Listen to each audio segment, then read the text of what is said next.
Hi, welcome to Reddit Audio Stories official channel. We hope you will have fun with us. I appreciate your visit to my channel dedicated to love stories.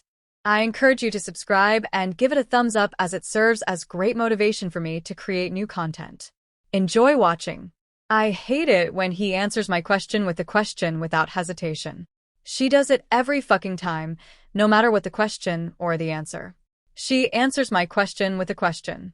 She does it every time. My questions are always answered with a question. The only time she didn't answer my question with a question was the last question I asked her. What's the question? 5 simple little words with a question mark, but the hardest question to answer. Why would I want to stay? That was the one question I didn't have an answer to. The bad thing was that I knew she couldn't answer that question. Cheaters can never do that. They can give you the usual bullshit. But when push comes to shove, they don't know the answer. It just makes them see the truth. From the beginning, I should have known it would come to this.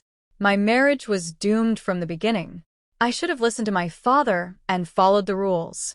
My father taught me the 10 rules. A man should live by 1. Life is fun until you mess about 2. Work is only hard when you don't want to do it free. If you want to know what your woman will look like in 22 years, look at her mother.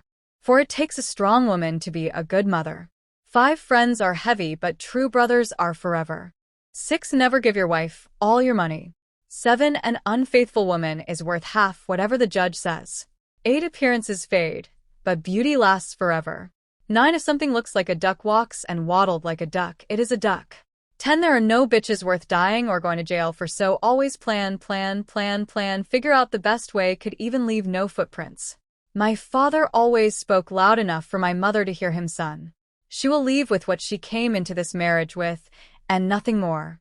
My father would say. I always wondered what makes a person so tough. It was one of the little life lessons I learned later in life. I never like to tell my life story, so I won't, but I will tell it to you briefly. I was born in North Texas into a good family, and my dad kicked my ass every day when I deserved it, and sometimes when I didn't. My mother was the backbone of our family. My sisters Mary and Sarah were always there for me, and my little brother Leo. Leo is a jerk, but overall he's a good brother. Then there's Evelyn. I conceived her in the 8th grade. She had great frontal attributes as a teenager, and for me it was love at first sight. We didn't date until my sophomore year in college. From that point on, she was my girlfriend.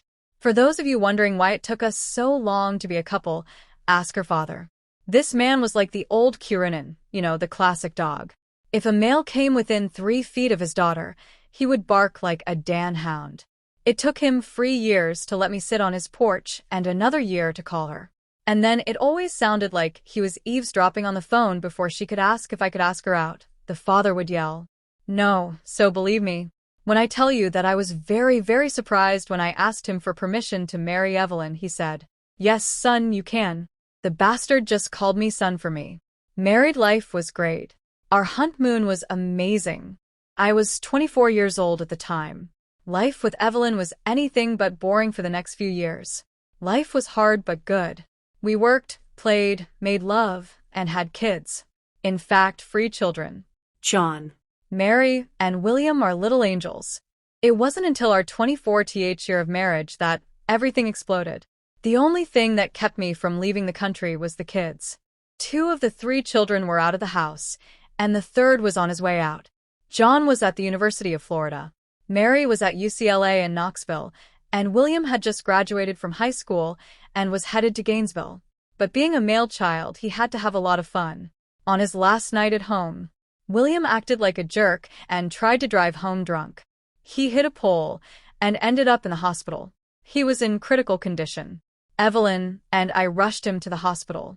They removed his spleen. He had a collapsed lung and needed a kidney. He needed a donor immediately. The doctor asked if he could give me a blood test to determine if I was a match for him. Evelyn gave us a strange look, as if she was trying to hide something. She ended up saying, "You don't have to worry, he is not David's father." I stepped back and looked at her. I went to grab her, but the doctor stopped me and told me not to do it. Now I asked her what the hell she was talking about. The doctor told her that she had to get her father to save William. I turned and walked away. Then I stopped, turned around, dropped my wedding ring on the floor, and walked into the room to see William. I couldn't even think about the fact that he was no longer my son. I just wanted him to get the help he needed. When Evelyn and the doctor entered the room, I turned around and walked out. The doctor took my hand and told me I had to stay. William needed both of us, so I stayed. Later that night, William's father came in. I was about to go tell him what was going on when I saw that his blood had been drawn. William's father was Evelyn's brother-in-law, my brother Leo. Then he, the doctor, and Evelyn left the room. I had my own answer. Leo came in trying to explain what had happened. I left the room. It was too much for me. When I went out to the waiting room, Leo's wife Linda was sitting with her arms around her head crying.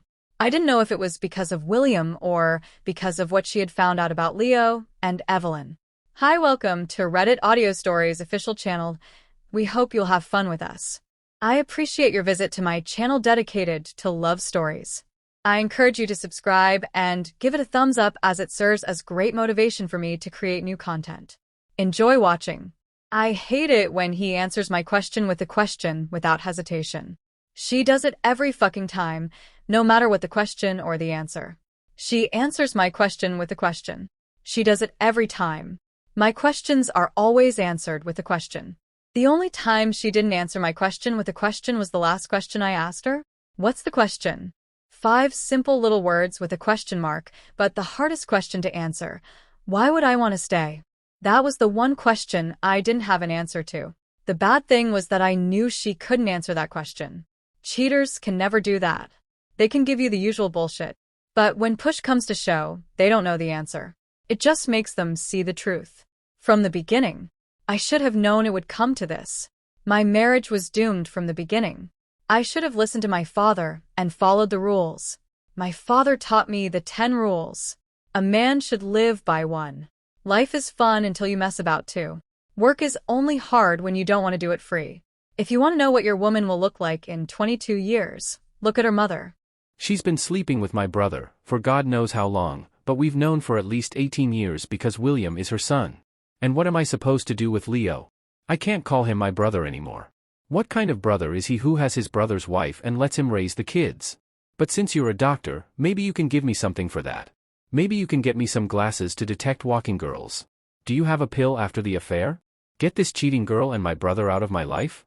Maybe you know, a way to erase that bitch from my memory. That's what I thought.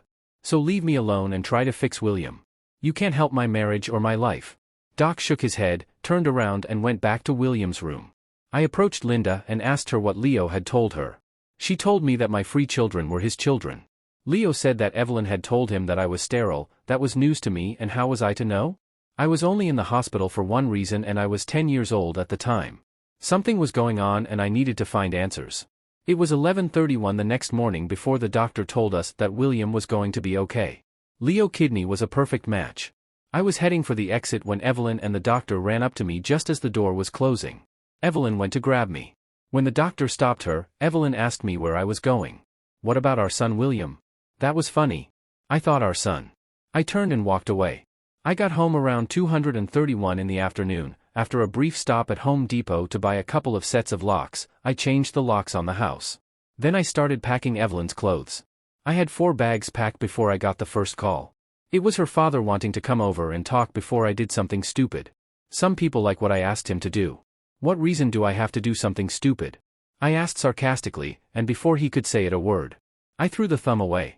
As I was packing Evelyn's things, it made me think about William and everything that had happened. It made me revisit all the long discussions in psychology class, nature versus nurture. Did William's DNA make him my son?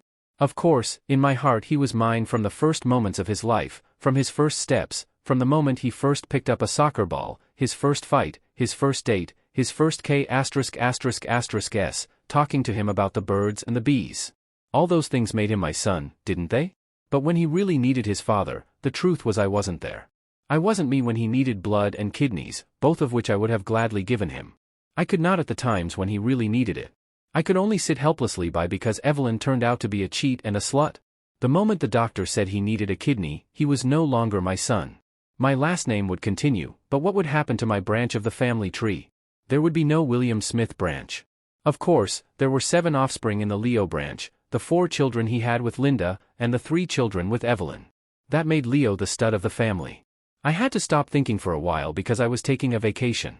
I walked over to the fridge, grabbed a beer and sat down in my deep armchair. I was turning on the TV when I heard cars approaching. I didn't move. I just sat there drinking my beer and heard a knock on the door.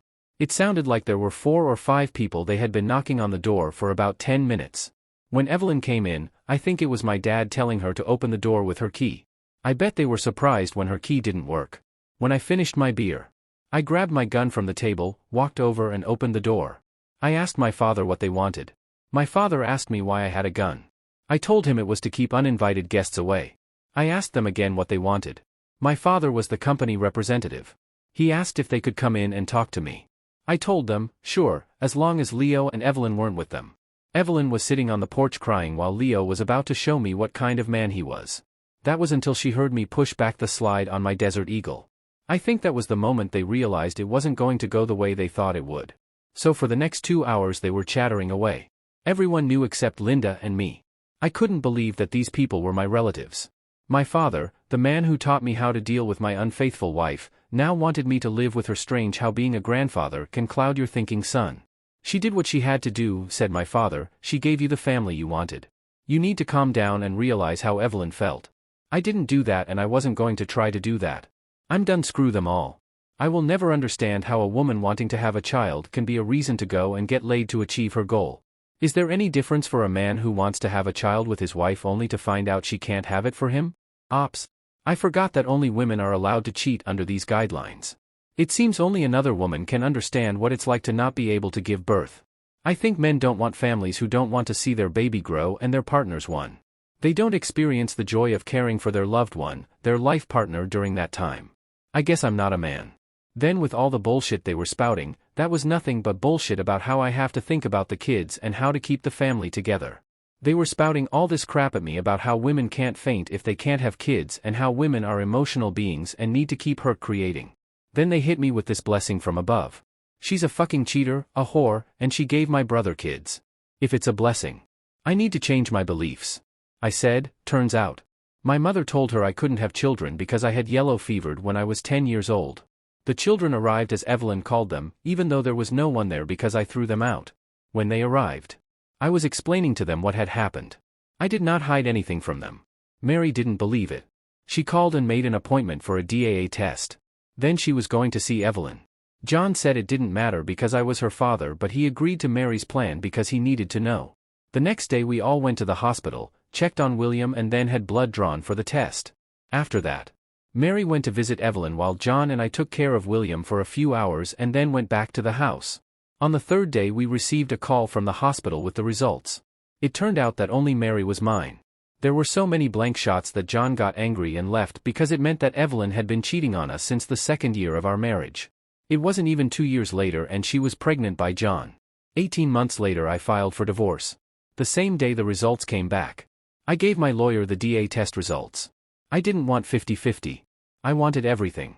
At the last meeting, Evelyn asked me for 31 minutes alone after 24 years of marriage, 22 years and 4 months of lying. But who's counting? I could have sat through one more lie. Even during our last meeting, everything was in doubt. William, haven't I been a good wife to you? William? Think about it, said Evelyn. Are you missing something? After all the love we've shared, you really want to separate us. I mean, really, William, why do you want to leave? I gave her 31 minutes, but in the end I asked her a question. It wasn't a difficult question, but it was the one question I didn't have an answer for. I spent the next 10 minutes summarizing everything that had happened in the last 2 years of our marriage. Then I asked Evelyn why I should stay. Then I got up and left. The divorce was finalized in 89 days. No alimony from me, no child support, nothing. Evelyn ended up paying me $310 and $50 a month in child support. For 5 years there was no house to put on the market. I gave the house to Mary. I lived there for free. I told her. As for our finances, I had no job and therefore no salary. I quit the day before the DA results came back. She cheated on me for over 22 years and some judge was going to make me pay her for it. I have no money in the bank. I used it to pay William's medical bills out of nothing. There is nothing left. The only good thing was that Linda stopped by to warn me that my parents, along with Evelyn and Leo, were planning to ambush me to talk to them and become a family again. Linda and I spent the next 3 hours making plans and playing games. At the end of the day, William, John and I had to go on a cruise. During their visit, when we returned from the cruise, Mary informed me that my attorney was ready to file a lawsuit against Leo for 23 years of unpaid child support. We were asking for $310,000 and $50,000 for each child, college cars and all. After all, children are expensive. As soon as the lawsuit was filed, Linda filed for divorce. I never adopted William or John. They didn't want to. They knew I was a father, if not by blood, then by love, by being there for them. William said no one could make me a real cuckoo just because his mother was a fuck-up and I wasn't. John agreed. It's been 10 years on 62. One son is 5 and another is 10. My wife Linda is 52. I'll never admit it, but I like to spend Leo pension on nice things for my kids, and no, I didn't marry Linda for revenge. It doesn't hurt me at all to rub our relationship in Leo face. Evelyn, well, she told Mary she'd wait until the end of time and get me back someday. Even Mary laughs at that. My parents are burning holes in Mary and Linda's ears. Please invite William to come visit us. They say we're going to die soon and he's going to hate himself for not being here. They say my loved ones hate myself for missing out on the lives of those who wanted to pick my nose by calling themselves my loved ones, but forgive them. That is unlikely. I'll consider forgiving them on their deathbed, but that's unlikely too. I mean, they're 80 and 82 and they have Leo. I've got to go. The kids will spend the night with Mary and William. Dear friends, thank you very much for watching. Leave comments, put likes, share with friends and subscribe to the channel. We hope you will have fun with us. Enjoy watching.